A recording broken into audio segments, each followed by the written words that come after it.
Hey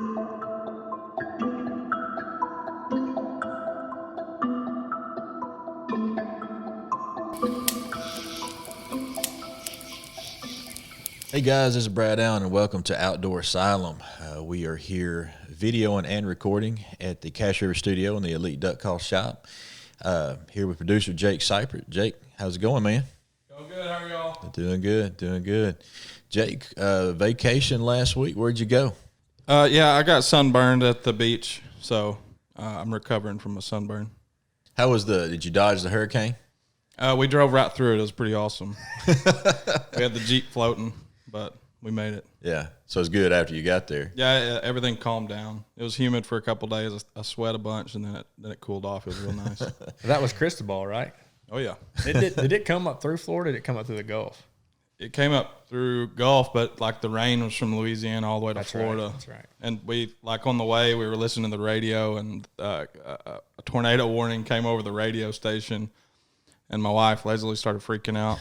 So I pull up the radar. Man, that thing was heading straight towards where we were. And she was like, what do we do? I was like, just keep driving. Get ahead of it. So we had fun after all that.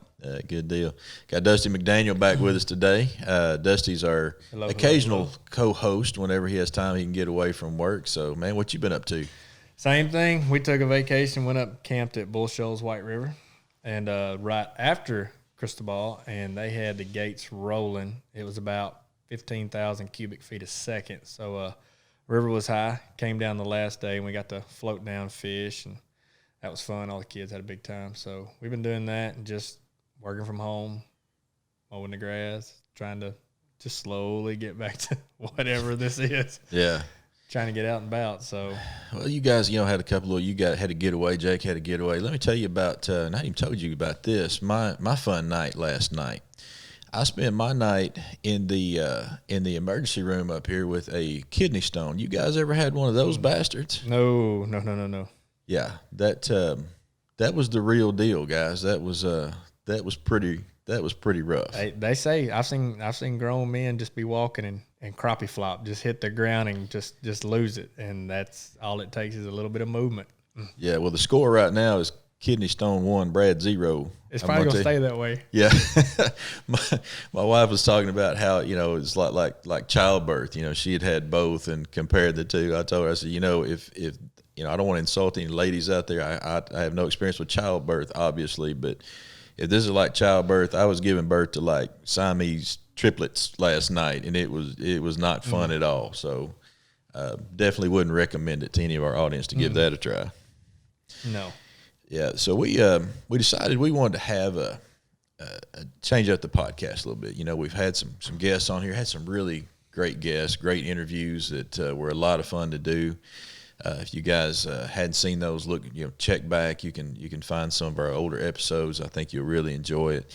And to all you guys that are listening, man, we really appreciate it. We appreciate you tuning in and sharing this with your friends. Well, what I'd say is if you like this podcast, if you enjoy it, share it with a friend.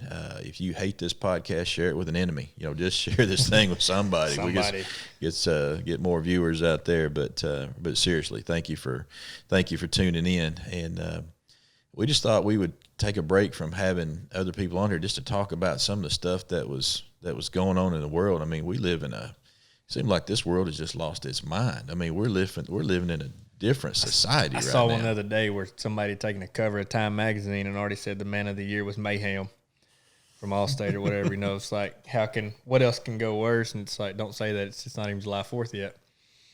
Yeah. Man, it is. It's a lot going on. There's a lot going on. And whether it be virus related, people just dealing with this related, or the social distancing, the mask, how it makes you feel, and then all the other, just the political stuff and what you see on the news every night. And it's a lot to process as a human, as a citizen, as a brother, a sister, a father, a son. I mean, it's a lot to process. And so it will be interesting to see the next few months what happens. If this is more political push, if this is truly realism in the world, what's normal going to be now. And, you got, guys walking off the job, whether it be first responders or other people in their jobs, just simply not wanting to be in certain areas when certain things are going on. And it's crazy right now. Yeah. It is crazy.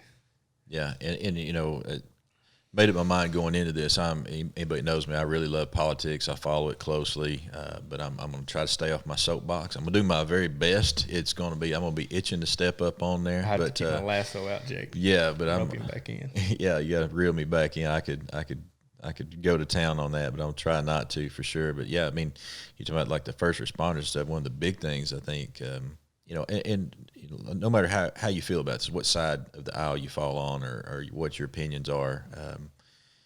One of the scariest things to me is like with our police. I mean, we see a lot of police. The views there. I mean, if the police decide to stand down, if they go on strike, if they stop then it could really get ugly here. I saw where there was, was it Florida? The whole SWAT team resigned in one town. Atlanta policemen are calling in as a stand together, and it's kind of it's ironic in the fact, if you watch a lot of those videos, pay attention to the protesters, the rioters, whatever you want to call them, the people out there in the movement, whatever you call it.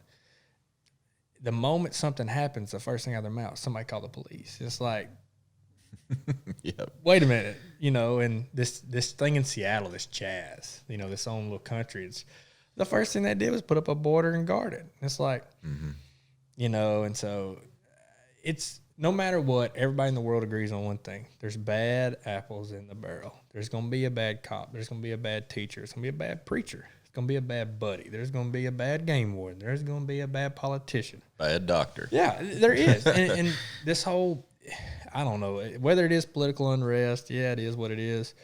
I've seen a lot of people say, hey, it's time to just vote it out and be done with it. Great. Let's do that. Regardless of what side, if you're left, right, libertarian in the middle, who cares?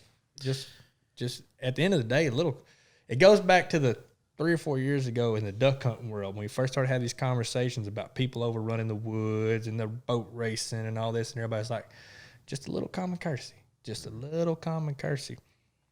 That would go a long ways right now in the world with everything that's going on. Yeah, absolutely. You brought up something, I hadn't even thought about this, but you're talking about the Chaz, where they had taken over those city blocks. Taking over like 6 blocks in downtown Seattle. Yeah, and just trying to make their own little country out of it.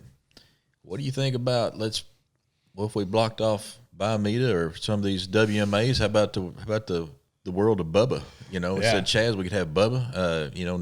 We could a little more, kind of like that, more liberal limits, duck limits, and all the wildlife. Somebody said the other day, so if y'all defund the police, is that game wardens too? Asking for a friend, of course. It's kind of like, how's that going to work if some of this stuff happens? But defund green jeans, we may not get as many tickets. No disrespect to our officers out there. And I think most of your law enforcement officers, I've got quite a few of their friends, not speaking for them or for any of them, but the ones I've talked to have said that. So, man, it gets to a point where you go from being upset to going from being kind of sad to where you kind of just laugh at it sometimes. It's like, really? It's gotten so ridiculous. I saw something today where I have a little girl, and she loves Paw Patrol. They're wanting to remove Chase off of Paw Patrol because he's a moral police dog. Like, why are we even talking about a kid's cartoon? Yeah. Sure. Okay. I mean, you can't. That's the point. You literally can't even argue that. You don't just what. Yeah, just go sit down. There's nothing you can say. Yeah, and going along with that, like one of the real tragedies we've seen come out of all this stuff is, and I don't know how many of our listeners know about this, but someone in the outdoor world, in the hunting world, there's been a tragedy here. This is someone that I think has inspired a lot of hunters out there, myself included, shaped my life a lot, that I think we need to recognize before we go any further. Man, they took Elmer Fudd's shotgun away from him. I mean, what kind of BS is this? I'm telling you. And what's that rabbit fixing to get away with now? Yeah, but that was always the old saying, what you going to do when the rabbit's got the gun? Well, now I guess we're going to find out, How insane, man. I don't know. Sometimes like you said, it's almost like a joke. I mean, you couldn't make this stuff up. It's become that, and it's almost like that's, I think, where a lot of your conspiracy theories, your tinfoil hats, a lot of people think, was this staged? Was it not? It doesn't.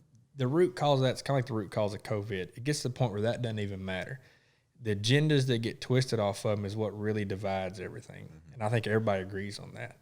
You know, what they constantly show in the media. You know, the best thing I saw today was one of the networks said, oh, you know, there's a big protest going on. Great for people to stand up. And the next thing was, oh, there's a rally for a political person. Well, that's against COVID regs. Why are you doing it? It's like, you can't have both. Just say, hey, they're there. If you want to go, go.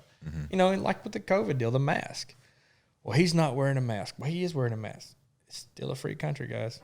It's a recommendation. Like, I'm not saying it's right. I'm not saying it's wrong. I'm saying if you want to wear it, wear it. If you don't.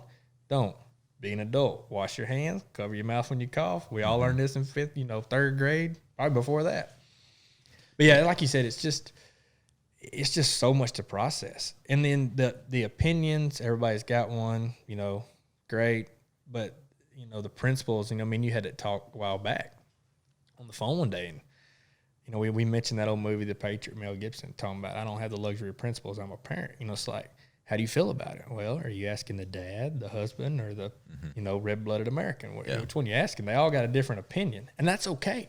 I think there's a lot lost in that, you know, we've all felt at times we might have gotten picked on or this or that, or, man, it's been a long day at work. I'm sorry, I was driving 5 miles over. Why'd you stop me? Or, you know, or, hey, you pulled me over because of this, or, you know, if it's the police stuff, or, hey, you can do this and I can't do that. At the end of the day, it's still some self-accountability, and that goes back to that just common courtesy to everybody else. You know, even there's been some peaceful protests, sure, and there's been some protests that got out of hand, whether it was instigated, whether it was not. It wasn't there, don't know, it didn't go to them. But I still think at the end of the day, it goes back to most everybody on here in one way or another has commented about in the outdoor industry and everywhere, it's just common courtesy to your fellow human being. We all got our own struggles. Well, no matter what color you are, or if you're a man, woman, everybody deals with their own stuff a different way. You know, the last few years have made me a lot more, I guess, respectful to people in the way that I address people. Like, I find myself referring to people that are younger than me as sir and ma'am a lot, just because there's so much hostility out there. I just want to be clear to everybody. Hey, I'm showing you courtesy. I'm showing you respect, and I just find myself doing that a lot more. That's, you know, you're a customer service industry. You make a product and you sell to your customers, you know, and I'm the same way. I work for a company, and, you know, we have clients that buy a product from us, and I take care of those clients.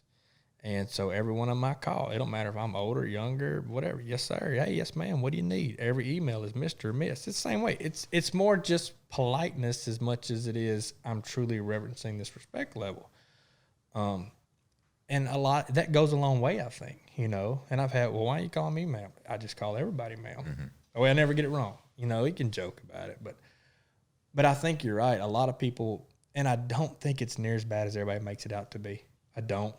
I call people every day, talk to 10, 15 people a week, businesses, companies, deal with their HRs, their owners. Never once has anybody ever had it, never. And this has been black, white, Hispanic, doesn't matter. I deal with all of them. The worst is what gets highlighted. Yeah, and that's the problem. You know, statistics, you can go look them up. Not going to get into that. There's no point. But, like, it's not there. It's not. You look at the population of the U.S., and the police killings was less than 1,000 last year out of 370-something million people. I mean, come on. Yeah. Go look at other countries, you know. But I'm like, it gets highlighted. And it goes back to a lot of people just get on edge with that, or they don't know. They just watch the news, and they don't do research their own, or that's all they've ever known. And sure, there's injustices for every race, every creed, everything. Always has been, always will be. That's just something we deal with. But I think it's better. I don't think that gets highlighted, but just in my short 32, almost 33 years, when I was a kid, things I saw and witnessed to things that happen now that don't, you can't tell me it's not. Jake probably agree. You probably would, I mean, just, it wouldn't, you know. Never going to be perfect, but getting better. But yeah. You know, and a lot of things you watch on TV, whether you agree with them or not, I suggest everybody watch it. You know, I had a buddy of mine text me today. He's like, hey, man, I'm not saying I'm a fan, but he said, you're going to laugh. He was like, you know, Sharpton did the eulogy for this George Floyd guy. He's like, hey, I just said, you know what, I'm going to watch it. I'm just curious. He was like, he actually said in there that guys, this ain't as bad as this ain't the way it was 50 years ago. It's 10 times better. So it's like there's obviously been change. You know, it's like, should there be more? That's everybody's opinion. That's what your personal differences are, what you've seen, what you haven't. Not knocking anybody or anything, but if you've never been outside of the 10-mile radius you were born and raised in, you probably ought to sit back and realize that it's not always like that. I thought that way for a long time until I left South Arkansas and traveled all over the country working for companies and stuff, and it's different. It is. That's just life, though. Yeah. We're bad people. They just live different. Yeah. One of the things, though, if you look at this, we see a lot of bad and a lot of scary stuff, like you said, a lot of frustrating stuff. But one, if we're just trying to find some positive somewhere in all this, I think even relating to what this podcast is all about, I think we're starting to see an awakening of people going back to the outdoors. You know, it seems like we're, you know, what it's kind of like, well, what else are you going to do? People are rediscovering their passion, their love for the outdoors, even if it's just going to the lake, going to the river on the weekend, doing a little fishing, something like that. We're seeing a lot of that. And I think a lot of that's just as much, hey, the kids are at home, we're home from work with COVID, there's nothing we could do, it's safe out there, to as much as it's peaceful. People are realizing that's the safe haven still. That's the asylum that all of us have known for a long time. Yeah, you know, the other day we was talking, and me and my wife were talking about it, and it's like camper sales. She said camper sales were up like 600%. Rentals were up like 1,000. And I know, you know, we've had some people on the show who are in the outdoor industry, and they're talking about sales. Just boat sales are through the roof. I was talking to Buddy today. He's like, you can't order a Tohatsu 4-stroke right now. You just can't. You can't get it. And if it's not because it's out of stock, it's because even the manufacturers just can't keep up. You know, a friend of mine, he's a salesman and deals with Fiocchi, whatever you want to call it, up in Missouri. And he said their ammo orders is backed up to 2022. And he said that's running 24/7 overtime. Man. That's how far they told him it would be before they got big orders out. I mean, that's just crazy. But like you said, that's great for the outdoorsman. More people involved. I know it's harder to get a campsite. I know you pull up to your favorite boat ramp to fish and it's crowded. But they can't take it away when that many people are doing it. And that many people start realizing that and loving it, and that's more money toward it. Whether they abuse the money or not, that's a whole other conversation. The whole point is there's funding there now. That what's it called? What's that outdoor legislation called, Jake? You know what I'm talking about? Went through the Senate, the Great Outdoors passed it, the act or whatever went through Congress and made it. Bozeman helped sponsor it, but it was one of those that kind of the same thing of helping just make sure there's always conservation easements, taxes set aside, stuff like that for these ramps, for these things. And the more people that buy licenses, the more people that buy boats and campers, and that's guns, ammo, the more people that are hunting and fishing, that ensures this isn't getting taken away. Of course, like you talk about, the whole going back to defund the police and all that and buying the guns and ammo, you're going to have a real hard time with these Second Amendment, you know, rights being taken away when everybody in the world right now is buying up all the protection they can. Yeah, and I mean, we've often, you know, and I'm not a guy that has an AR. That's really hasn't been my thing. You know, I like shotguns. That's usually where I'm going to put my investment. I've not really looked at something like that for home defense. I do have a concealed carry license. Do you have a permit as well? You know, so I have a pistol that I do keep with me for protection. But I've never been one of those guys that did the AR thing. But this whole argument of you don't need that many rounds. Well, if the police are going to be told to stand down, if the police are not going to be there, then I need to have whatever I need to have to defend my family, you know. And I think that's what you're seeing. You know, a couple of friends of mine either own or work at some of these local outdoor stores, and I'm not, you know, saying names from out there, but they've made that comment that it's not Bubba coming in there and buying guns and ammo. It's people you would not think are walking in these stores. Hey, what's a good run-of-the-mill pistol and a couple boxes of ammo? What's that going to cost me? What do I need? What can I safely protect, you know? And it's flying off the shelf. I mean, literally, I text one today, say, hey, I'm going to be looking for this ammo. You have it. And he's like, man, I'm getting some in tomorrow. I literally called him next morning and said, hey, you put it out in the deal yet? He's like, yeah. And I said, well, put one back. Wait till I get up there. I mean, it's going. People are watching it. They're stocking it.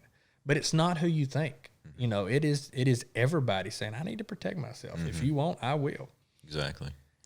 What, you remember the NRA? Mm-hmm. Are you?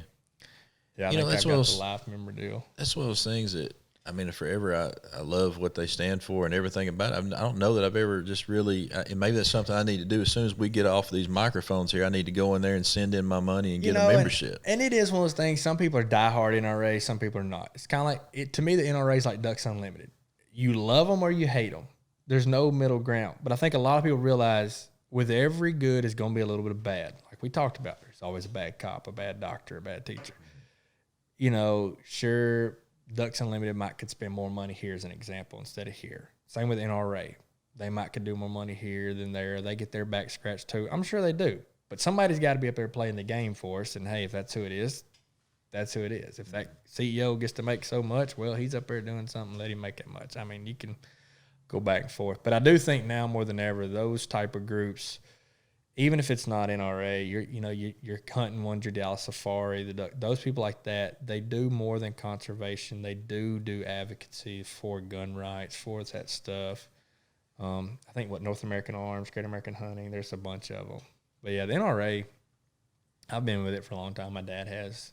I think he got me and my sister both a life membership a long time ago, and they had a deal, and he's big, supports them and all that, and it is good. You get tons of letters about what they're doing, stuff like that. And it's like you said, it's one of the things like most people don't think about that, or they hear this on the news. But at the same point in time, we know how this political game runs. You're backed by a lobbyist, or you're backed by nothing. And so we might as well have our own up there as well. I get it. I hate the way things are so demonized now too. With it's like, okay, every time there's a mass shooting, well, it's the NRA's fault. What are you talking about? Yeah. It's not what they stand for. We didn't all quit driving cars or drinking beer because somebody was drunk driving. That's your own personal choice. Yeah, it's almost like everything in life too. And here I go getting close to that soapbox. I'm gonna take a step back, but everything now is like it's binary. It's like you're either this or you're that, and it's like no, not really. I'm completely for gun rights and all this stuff, but I'm certainly not going to be, I don't stand for what's going on here. I'm not, just because someone, it's like someone gets shot, we see a mass shooting that just rips our guts out. All of us. Just tears us up. Nobody wants to see that. Nobody. But it's like, well, you must support it. You with the NRA or, Hunter or whatever. It's like, come on, man. Well, the prime example of that is when they talk about, you're sitting here and like, oh, well, if you're for Second Amendment rights, you can't be for background checks. No, I have no problem with keeping a clean background check to go buy any gun. I'm not saying I want, it's everybody's right to bear arms. But at the same point in time, if there's a bad felony, the guy that somehow gets out and he's had multiple gun charges and stuff, well, that's why I have a gun to protect myself from him, I guess. So, yeah, there's okay with having opinions and different and all that. At the end of the day, as everybody agrees, yeah, we have the right to bear arms. The permits for this, the permits for that, that's a whole conversation of just, why not got to have a fishing license?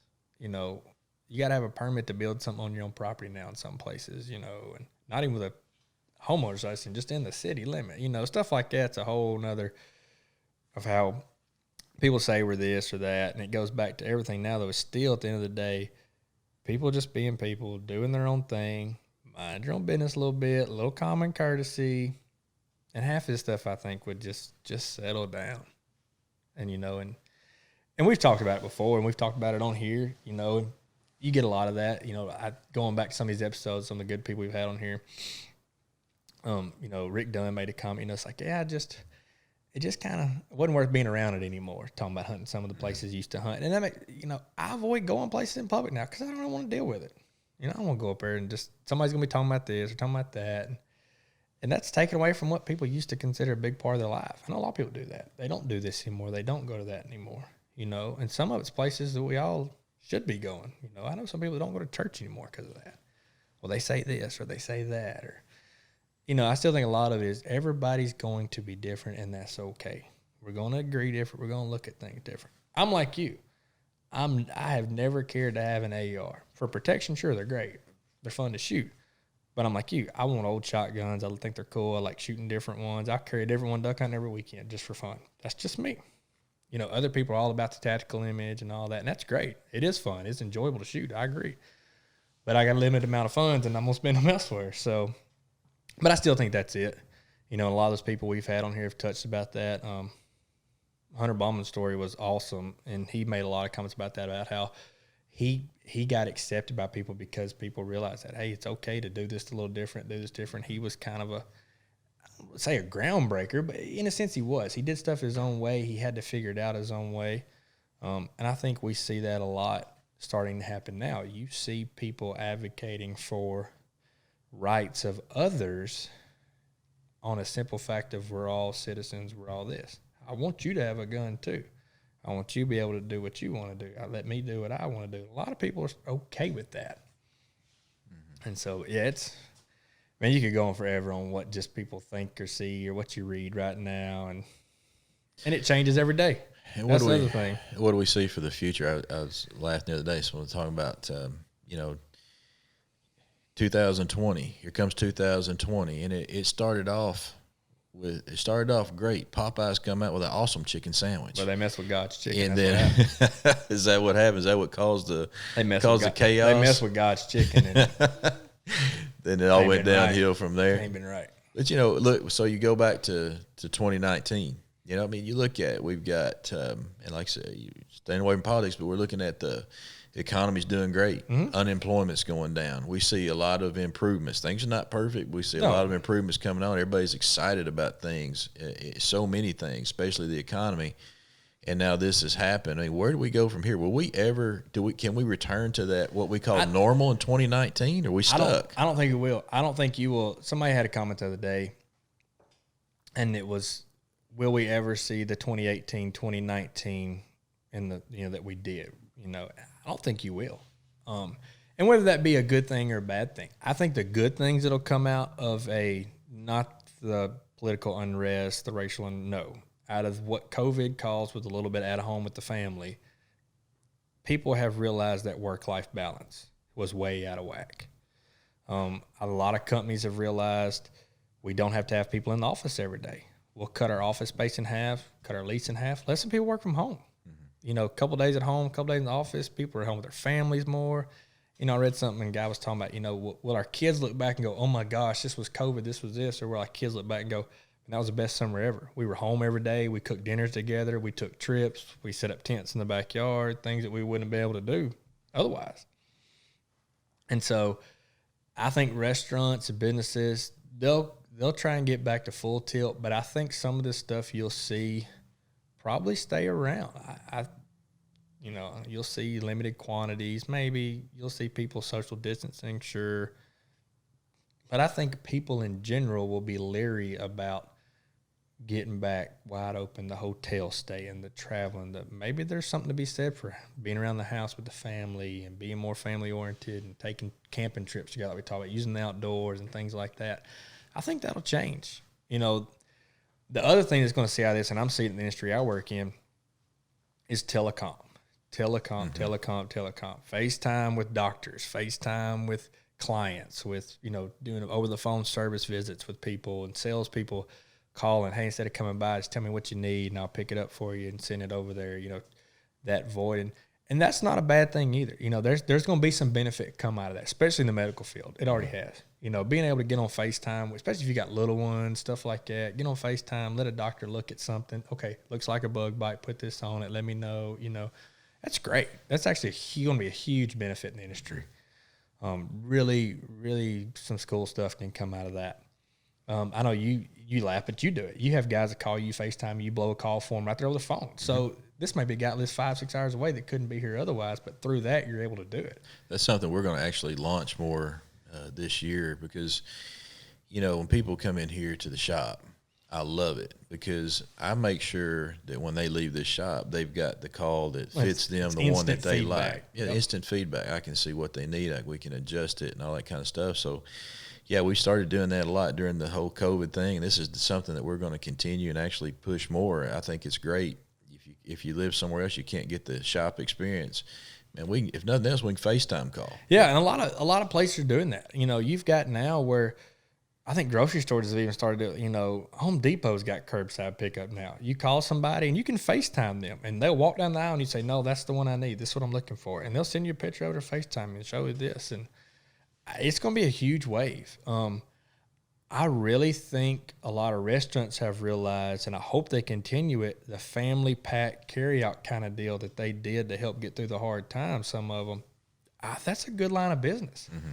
You know, our little local joint down the road, Mexican restaurant we love, had these huge fajita family packs and all this, and we'd call and go pick it. Hey, can I do that Sabor? Like, I mean, stuff like that. I think there's a lot going to come out of that. I hope we do keep that we've learned what's good and helpful.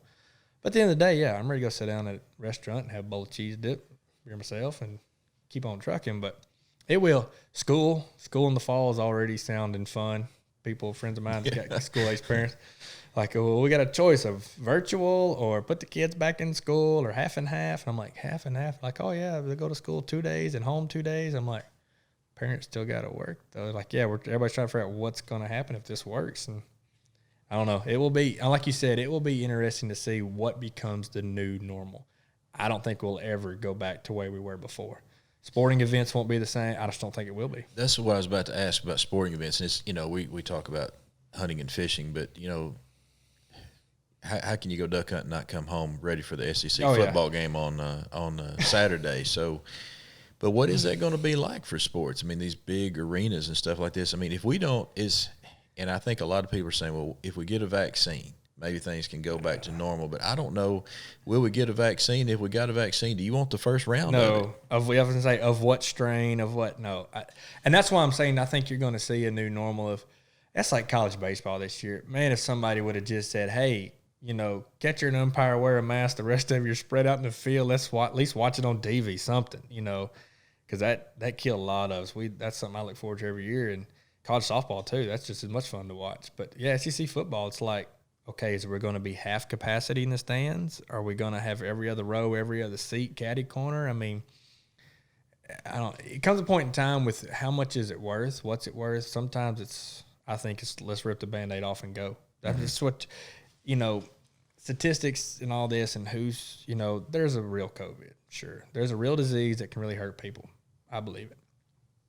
But how many people have died from that compared to how many people have lost livelihoods, businesses, committed suicide over this, health reasons have, you know, I mean, I don't want to see the number, honestly. I mean, I don't, because I'm afraid we would have done a lot to hold one area high and the other one fell really low. Mm-hmm. You know, I just don't see that.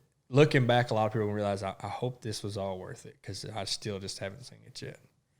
You know, another thing I'm sorry, I mean to interrupt you, but one thing that we may see changing too is in a lot of areas, I'm thinking about how it affects us as hunters and fishermen, but we'll see it in all aspects of life. You know, this whole thing, man, this came out of a lab in China. Mm-hmm. This was not an act of God. No. And we can see that, you know, and when I start saying this, I'm not saying anything negative against the Chinese people.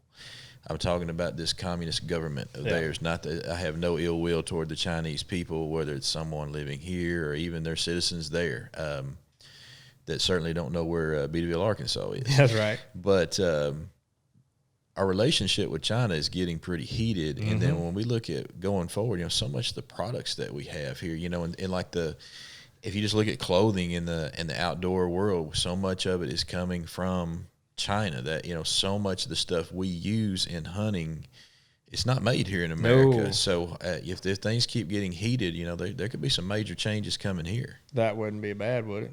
Back to made in USA. I think it'd be awesome. I mean, that's some of that. Look at the good that could come out of some of this is, you know, and the whole Trump aspect. Everybody's can be, you love him or you hate him or you tolerate him. You know, it's the best way I've ever heard it. And there was comments made by him and others at the beginning of this. It said, you know, you're not going to like this for a while. We're going to step on toes, whatever, however you want to put it. But everything they said, and even before him, we need to get manufacturing back. We need to be self-reliant because there's issues there. This is the issues. When you have to make a choice between macaroni and cheese or toilet paper because of what's on the aisle available and how much money you got in your pocket, we got issues. We got plants shut down that could be making this right here at home. We got issues. Mm-hmm.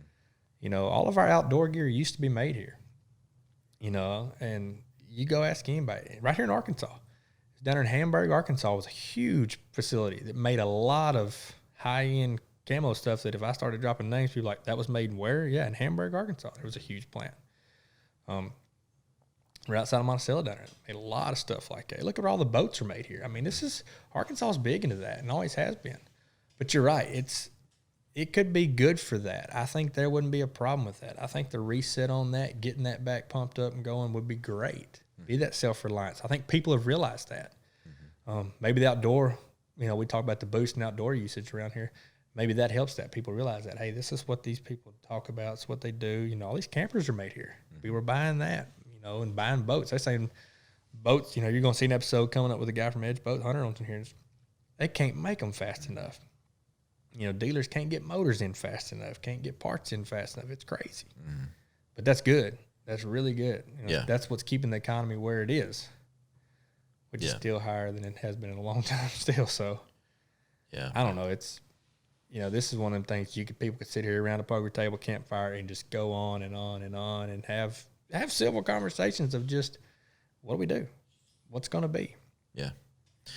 What kind of changes are we seeing with hunting regulation and stuff like that? I mean, the only thing we really follow too much here is Arkansas, so some of our guys out of state bear with us a little bit. Of course, a lot of them are heading here, at least in the winter. I saw some changes coming to speckled-bellied goose season. I watched some stuff the other day, and when you were talking about it, the last few years, the speck population up and down Central Flyway has just blown up.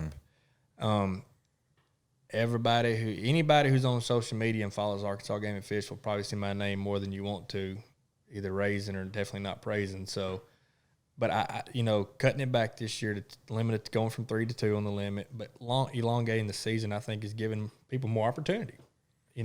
Yeah, going from I looked it up here. I've got it written down. We're going from 74 days to 88 days, and like I said, dropping from 3 birds to 2. That's giving people a lot more opportunity because we know how early in the year, especially, weather affects that. And then later in the year when we don't have water yet, ducks may not be down all the way down, or some people all the way down and back up yet. You got specks here. And that's become a huge deal, huge industry. I think it's great. We talked about earlier, too, the turkey. Been a lot of issues with turkey populations all over the Southeast last few years. And really a lot of people, that is a true travel hunt, too, Missouri, Kansas, Mississippi, Alabama. And but they're gonna push the season back a week and have a split between the youth season and the regular season, and redid the zones and all. But their goal is more breeding. That what they've been trying has worked a little bit, so they're going to advance a little further. It's end of the day, you got to step back and go, it might suck for me this next year, this next 4 or 5 years, but is it going to be better 10 years from now, 15 years from now? Is this going to help? I hope so. I think it will. I think what they drastically did a few years ago helped. A lot of people killed turkeys last year. It was a great year. The numbers were way up. There were some good hatches before that. So I hope this goes along with that. On the flip side, of course, duck regulations won't come out or change it. I don't know. This water's crazy. I mean, we've had water in the bottom since Thanksgiving now. Yeah. We're over there where I hunt a lot. It's been at good hunting flood stage since Thanksgiving. Yeah. Yeah. I don't think I've ever seen, lived in Arkansas my whole life. I don't think I've ever seen a period where it's been this wet, this long. This high, this long. And me and Jake were talking about that before the show about the sandbar crowd. We grew up around sandbars and going out to them, still like to, and nobody can find a sandbar out of water right now just about because it's just been so wet. But how's that going to affect the trees? Are they going to, with this timber management program, are we just going to pull the drains this fall? In all reality, nobody wants to hear it. I shouldn't say it, but they probably need to if that's what this is truly about, And so that's a major ordeal coming up that's going to have to be decided by somebody, and I'm glad I'm not the one that makes that decision. But yeah, I think there'll be some changes in that. The crowding, I don't think you're going to see a huge uptick in hunting. Now, the flip side of that, I got 2 friends that have joined deer leases that haven't had deer leases in a long time because ground beef is so high. They want to go kill a deer and have some deer burger. I'm serious, dead serious. Only reason why. And so you're looking at what might possibly be an uptick in deer hunting, which has gone down, so that wouldn't be a bad thing. Yeah. On license sales. But, people are starting to realize, I think that coming back to the old way of life kind of deal, if you want to call it, being a little self-sufficient on your own, providing and all that, protecting. that's what this has pushed. And for the hunter who was in a bad way before with numbers and needing help and needing rallies, that's good. They're really good for us. If what we're not getting maybe in new hunters, we're probably getting a lot that are just coming back. I think a lot of them are maybe did it as kids and they got away from it and they know enough about it. And there's some new ones. You know, there's some modern age, if you want to call it, some millennials. You know, everybody likes to use that word like they know what it's about. And be like, hey, yeah, you know, I could see that, you know, or they know a friend who does it and they talk about it. And they say, man, this is why. You know, me and my family, we don't buy ground beef. Hadn't in years. You know, that's what we do. Got a deep freeze full of it and ready to go. What do you and I classify? Nice. You said millennials. I mean, we're not millennials, but we're not. I hear the boomers coming out of it. We're not boomers. So where do we fall in this? I think you're Gen X. I think I'm actually by birth date considered a millennial by like a year, and it's kind of funny. Like I was in. You're a millennial? Yeah, I love to hear this. I think so. By birthday, I'm a millennial. I got into this one time with somebody, and that person will remain nameless. They were known in the hunting world, and we were like, "Well, I'm 5 years older than you, and that makes me not a millennial, and you are." And I'm like, think about what you just said. Because you are 5 years older than me, you think you have a whole different, you know, like. But some of that, yeah. But I think a process of that is what you see now. When you look at small businesses these days, who's starting them?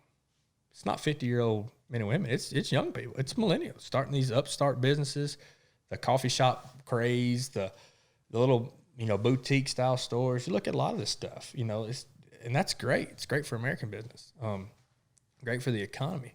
But I think that's also who's been standing up here lately for all this stuff.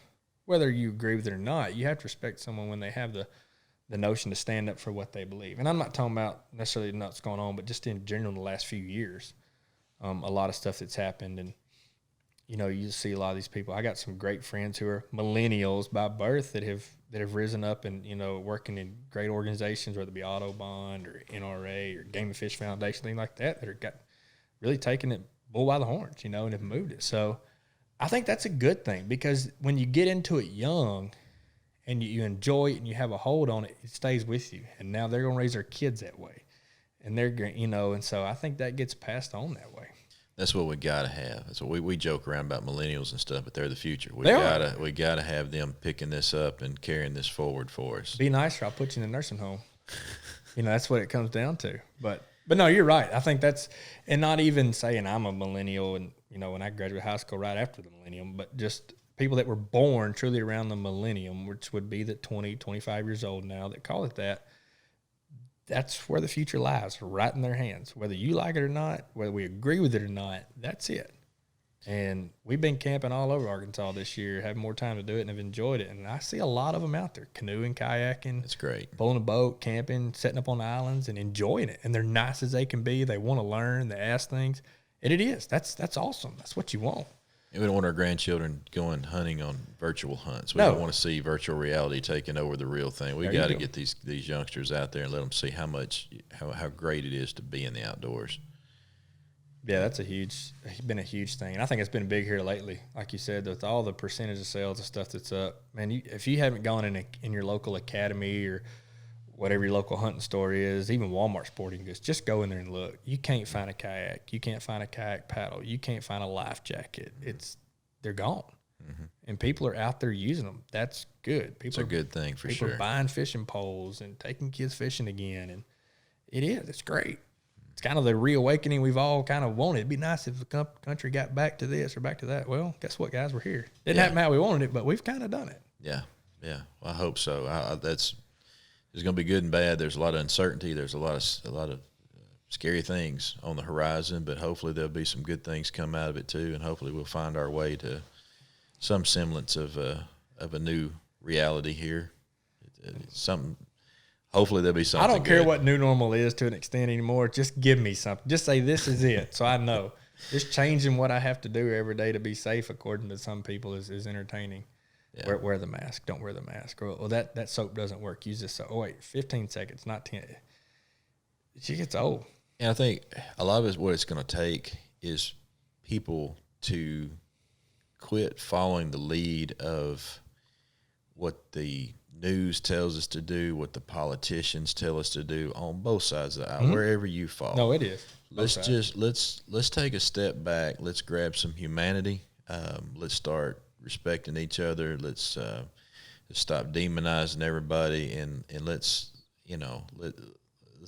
get. I guess we can sing a little kumbaya here. I'm not trying to be too touchy-feely, but it is. It's going to be up to us to say, look, it's enough of this bull. You're right. Enough of this bull. Come on now, let's get a world going here that works. We're that's fighting. Happening out there. If you use social media in the right way, so everybody knows social media is just like it's smartphones. You talk about something with your wife or your buddy, and the next time you get on Facebook, there's an ad for it. They do, it's algorithms. They listen. So trick it. And catch yourself watching YouTube videos is a great one, of course, but just anybody where somebody goes out and interviews these people protesting and says, well, why did you learn to think like that?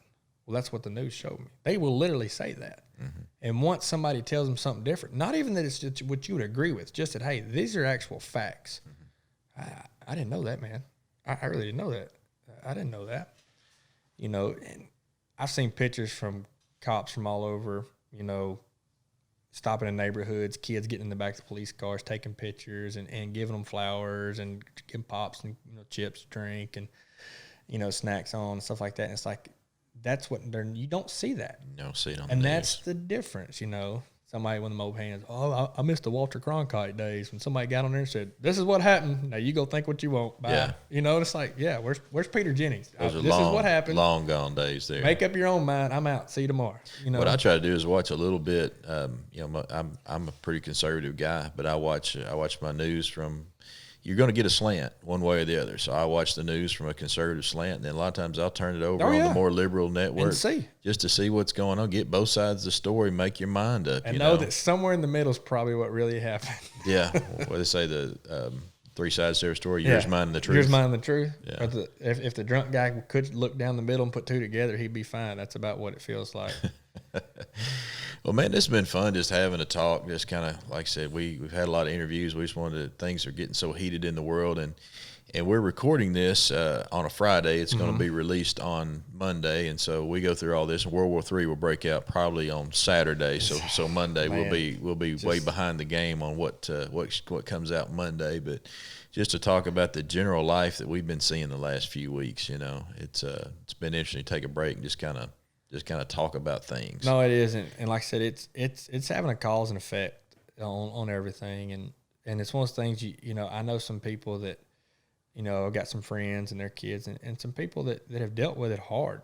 Not that necessarily anything physical has happened to them or their livelihood, but just the mental part. This is hard on people. There's some people that don't, may not be as tough or may deal with anxiety, stuff like that. This worrisome of what's going on. Am I okay? This can worry some people. So check on your friends, reach out to them, invite them over for that cookout, social distance, whatever, sit in the driveway, across the driveway, have a beer. Just remember that we all still human, life's still rolling. I think we've had some great people on the shows that's been aired so far that have, if you listen to them talk about that, you're going to hear a great one coming up you're finna talk about with John Adams, talking about traveling all over, Wild Man, when he talks about all the people he's met, Rick, how he came from Florida to here and who he's met along the way. And all these people got into this, and all these people came from meeting somebody they were totally different from, had no idea about, and became best friends with them. Mm-hmm. And that's literally how that is. My wife laughs at me. Two of my closest friends, one of them I met at 11 o'clock at night at a boat ramp to go hold the hole back years ago, and you could do that. And the other one we met at a ramp scouting. And they're two of my closest friends now. No idea who they were. Hey, how are you? So-and-so, you want to go with us? Yeah, sure, come on. 10 years later, I would hand them my kid keys, checkbook, and say, I need help. And they would say, look what you need. Mm-hmm. That's just being nice. That's humanity. That's just taking it easy and chilling out. So, yeah, I don't know. We'll see. Like you said, this is always fun to come back and recap. And on the recap, if you haven't watched some of the first ones, you should. They've been awesome. Yeah. To know that Rick Dunn is the ping pong master, I would love to see him and Gump go. We might could make that happen. Yeah. But yeah, that was pretty funny. And so, yeah. And then Hunter, I've gotten so many comments on Hunter's story. Yeah, that touched a lot of people. That and he's such a just chill. like whatever, it doesn't affect me. Throw it at me, I'm good. Like he was so candid, so chilled in that episode. Like that was really neat to watch and listen to and his story and just, I mean, yeah, you think you've got it bad, you think you've dealt with some stuff, and you're like, oh, thank you, Lord, I'm blessed. I truly am. Yeah, compared to what other people have done, and he thinks he's more blessed than we are. You know, and it's like, that's the mindset. If everybody had, we'd be better off. A man that doesn't back down from any challenge. No. That's what I take when I see Hunter, and I think maybe you're not seeing much there with arms and legs, but that spine is made of steel. You ain't lying. And it's really something to admire. So definitely enjoy that. And one we got coming up here in the future that you talked about, we have John Adams from NatGear Camo, and you guys will love that podcast too. It's really, you know, we tend to, as hunters, we're almost like gang members. You know, we fly these colors. We use this camo. We use that camo. You'll enjoy this. John's got a great story. Not only talking about the camouflage, but just his life, different places that he's been hunting, things he's been doing. The stories he had about where he's been and how he met people and how he got to where he is in that gear and what's all gone on through the years. Of course, NatGear being from Arkansas, you've got to listen to that one. That one's great. John did an awesome job up here. Yeah, and you guys getting ready for that this week. Be watching on social media on the Outdoor Asylum with Brad Allen, Facebook, Instagram. Be watching our social media. We're going to do a giveaway. This is one of our newest calls from Elite Duck Calls. This is the Big Hurrikin. And for those of you who don't know, in the WMA here, it's spelled like hurricane. If you're in Arkansas, you see a big storm heading for Florida, that's a hurricane. We go and hunt, we go into hurricane. So this is a Big Hurrikin. This is the first one that actually put some spit grooves in the tone board. And I always feel it's kind of crude to say spit grooves to me. I don't know if moisture control channels would have been the MCC. Yeah, something, saliva trenches. I don't know exactly. No, I don't know exactly what we should have called these, but everybody knows them as a spit groove. Okay, it helps your call from sticking so bad whenever you're blowing it. So, yeah. Saliva. So anyway, trenches. We've got this one. So it's tan and brown. I love that color combo, and you can see we've engraved the NatGear logo in there. It's really that logo come out great. It looks sharp on the back. Yeah, it really looks good. So you got a great sounding call, great looking call. We'll be giving one of these away. So be watching us on social media. And like I said, guys, thank you so much for joining us on this podcast. Please share it with others. A lot of guys out there are enjoying this, and the more we get people watching this that are commenting, they can kind of give us some direction on which way we want to go with this thing. You know? Yeah, we said in the first episode that we wanted this to be about everybody's story, you know, everybody's ins and outs and how they got involved and all that. And like today's episode, talking about just, you know, this is one of the things where it was like, you know what, it might be time to sit down and just talk because there's a lot going on. And the guests coming in here feel it too. And that we wanted to, you know, we talked some of them about that. Like, hey, don't feel like you got to shy away from it. That's not what, you know, we're about being open around here. Everybody's got an opinion. We respect it. But like you said, just, you know, share it with people. Get everybody to come listen to it. If you got comments, if you want to hear something, reach out. Comment on it, share it, say, hey, would love to see this, love to see that, or when you said that, maybe I was thinking this. Nothing wrong with throwing a question up. We can maybe discuss it, talk about it, what's going on. We'll look into it. So, yeah, it's been so far so good. Let's just keep it going. Yeah, love the feedback. Man, it's time for the card game, the game of war. Everybody accuses me of cheating, so I want you to deal this time. You deal. So now I'm gonna beat myself, and then he's still gonna pull us away. Jake, zoom in on this real tight. He might throw one from the bottom of the deck. If I'd have known this was coming, Jake, I would have definitely. If I'd have known this was coming. He's shuffling with the cards up so he can see. He wanted to see what was shuffled at first. I'm on to him already. I might have slid an ace in my pocket down here. All right, now you cut them since I shuffled them. All right, now. 4. You threw me a 4. Oh, you grabbed 2. Did you just pick the one you wanted? Here, you want both of them? Beat me with both of them. No, I didn't pick up 2, but it was a 10. So I beat with both of them, though. See, this is what he'd have done, Jake. You see this? Oh, he'd pull 6 off the bottom. I still would have had it this time. You didn't give much work with that 4. No, I didn't. Anyway, Dusty, man, thanks for coming back and being with us again. Don't wait so long to come back and co-host with me. Let's get you back in here more often. I'm ready to hear the next couple we come in. Everybody's going to really enjoy it, and hopefully after that we'll do another recap, and maybe it'll be in a more normalized society, Yeah. I'm going to go swim in a bowl of cheese dip as soon as I can. I'm so ready. I think everybody's ready for that. Yeah, no doubt. Jake, thanks for everything that you do, man. That's the wizard behind the curtain right there, keeps everything going. You guys come back, check us out next week. John Adams, you're going to enjoy it. Thanks, guys.